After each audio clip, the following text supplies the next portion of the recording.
איפה ישנם עוד אנשים כמו האיש ההוא אשר היה כערבות הבוכיות. סבא שלנו, סבא צ'יקי, צר לי כל כך. אני נמצא כעת באוסטרליה, בצד השני של הגלובוס. אני לא מפסיק לחשוב עליך, נזכר ברגעים המדהימים שהיו לי יחד איתך. איזה אדם מדהים היית. סבא, היית לנו דוגמה לאיך צריך להתנהג אדם. הרעות והעזרה לאחר ששפעה ממך, האהבה והנתינה לכל אדם באשר הוא. מקווה שטוב לך שם למעלה, כי מגיע לך את הטוב ביותר שיש לאלוהים להציע. אוהב אותך תמיד, אופיר. סבא צ'יקי שלי, אני רוצה לספר לך שאני זוכרת אותך, את סבא צ'יקי שלי, בימים הכי טובים שלך. תמיד היית חזק, דואג, מלא באור, שמחה, חיוך רחב, נתינה ואהבה. פשוט אדם טוב. כל החיים עבדת כל כך קשה, וכשהיית צריך באמת, קיבלת את כל מה שנתת, ומעבר לו. אני אסיים בלהגיד לך תודה סבא, על השנים הנפלאות שנתת לכולנו. נאהב ונחשוב עליך תמיד כאילו אתה עדיין כאן איתנו. וכך לא תחסר לנו לעולם. אוהבים מאוד ומתגעגעים כל כך. שלך, אלעד, נוגה, נועה, ברק, עידו, אופיר ודניאל. אבא יקר, היית אבא מדהים ותמיד דאגת לכולנו. היית חולה הרבה שנים, ועכשיו נשמתך בגן עדן. תשמור עליי ועל אמא ועל כל המשפחה שלנו. יהי זכרך ברוך. כל זאת מבתך האוהבת, לילך. אחי הצעיר, מאירקה שלי, איננו. גרנו בקריית חיים, שהיה יישוב מיוחד בהרכב שלו. מאירקה, היית איש טוב וחרוץ. מאירקה ודרורה, בניתם משפחה יפה. שמרנו כל השנים על קשרים טובים. הייתה בינינו ממש אהבה. יחסי האנוש והדאגה למשפחה היו תמיד נר לרגליך. יהי זכרך ברוך. אחותך הגדולה, יהודית. מאירקה הגיע לקריית חיים בגיל 2, ילד בלונדיני ובהיר עיניים. אמא, אבא ושתי אחיות שעל אהבתו מתחרות.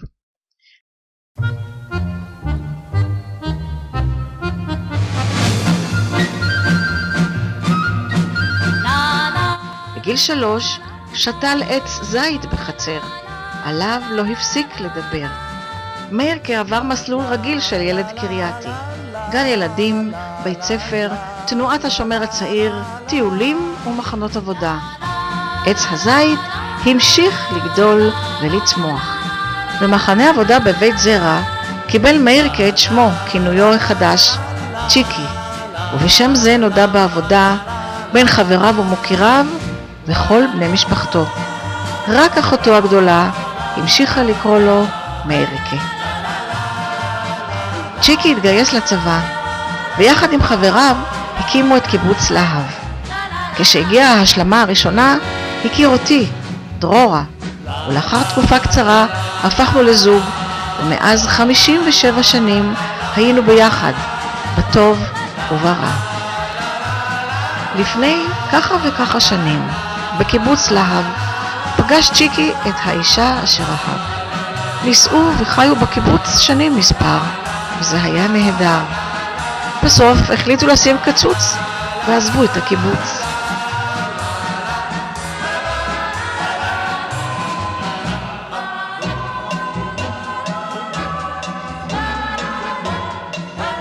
נולדו לנו ילדים 3, אבל זה לא סוף הפרשה. נולדו גם 7 נכדים יפים וחכמים, כמו הילדים. בלהב נולדו 2 הבנים הגדולים, זיו ואמנון, 2 בלונדינים יפהפיים.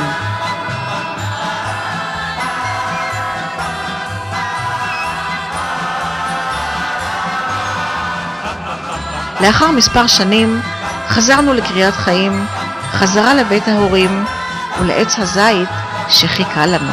בקריית חיים נולדה ביתנו הצעירה לילך, ילדה יפה ובלונדינית.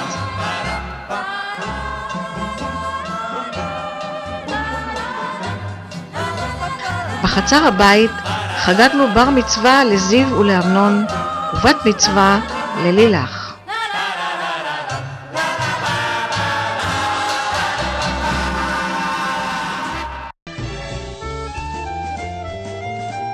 שני הגדולים התגייסו לצבא, זיו לשירות ארוך כטייס בחיל האוויר, אמנון השתחרר ויצא לטיול חייו. חתונה של אמנון ומיכל, ועד מהרה הגיעו הנכדים, אופיר ודניאל, שהקשר שלהם עם צ'יקי היה הדוק.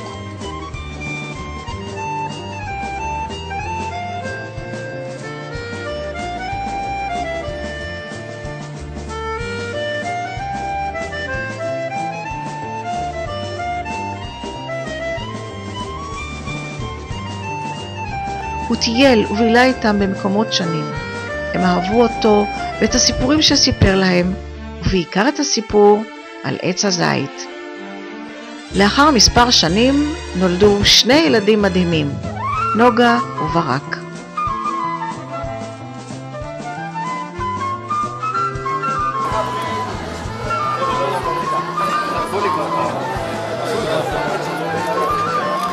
עמוד על ימיני וסמכני לשאולתך, כי מיקי אדוני, תפתח הפה.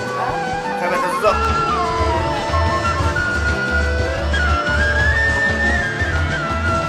זיו התחתן עם שלומית.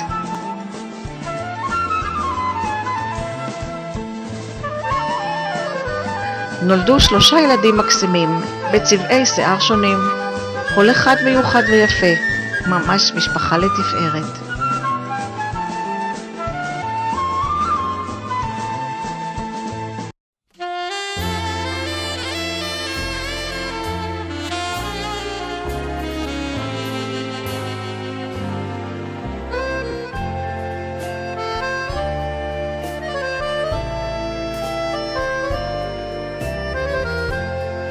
הנכדים אוהבים להגיע לקריה ולשחק בצילו של עץ הזית.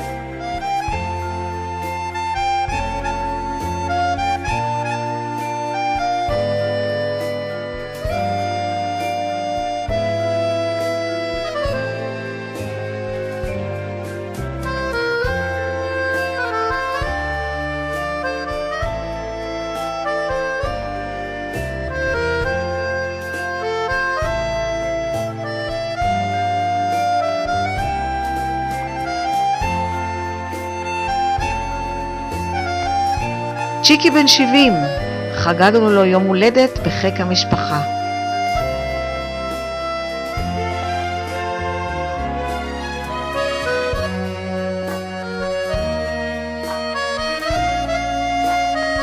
בר מצווה של אופיר.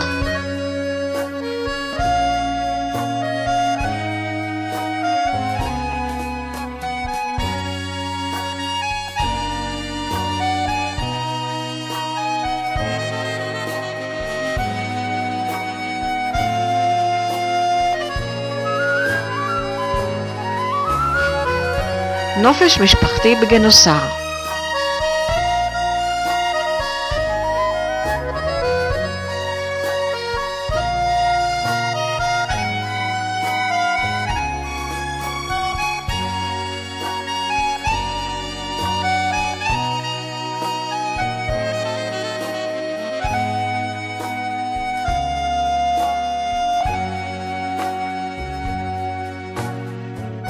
אני הוא סבא צ'יקי. אני רוצה להחזירך למקורות ולהעניק לך ספר תנ"ך שתמיד תלכי בדרך הישר, שתבטיח לך אושר כמו לכל המלאכים.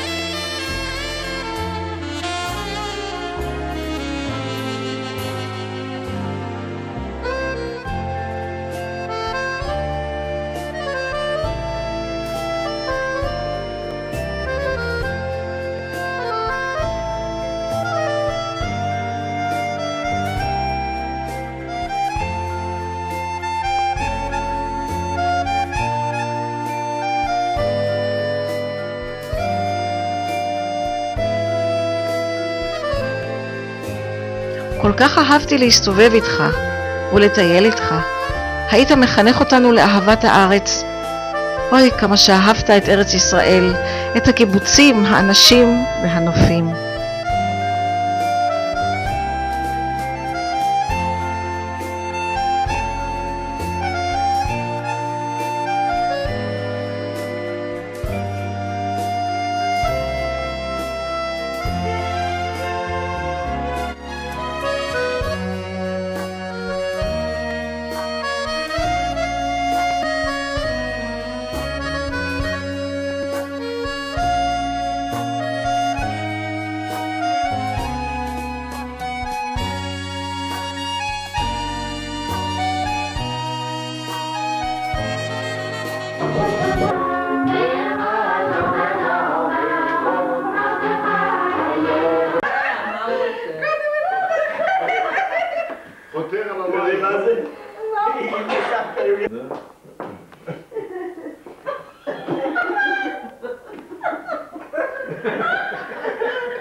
אני יודעת שהיו לך חיים טובים. ידעת לחיות. טיילת ביותר מחצי עולם עם סבתא. הסיפורים והסרטים שלכם על כל העולם רק גורמים לי לרצות לטרוף את העולם ולהיות בכל מקום שהייתם.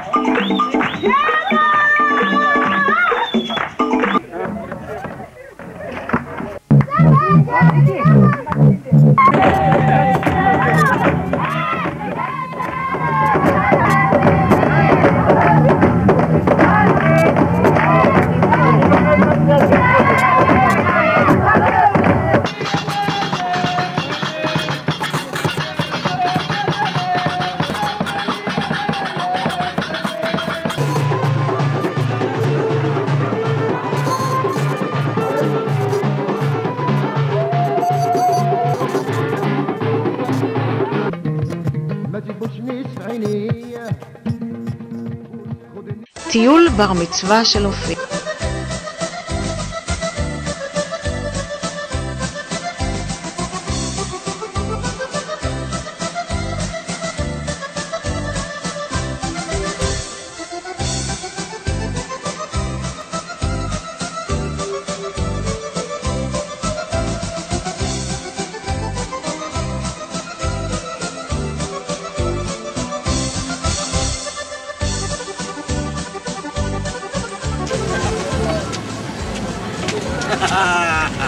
יצאתי.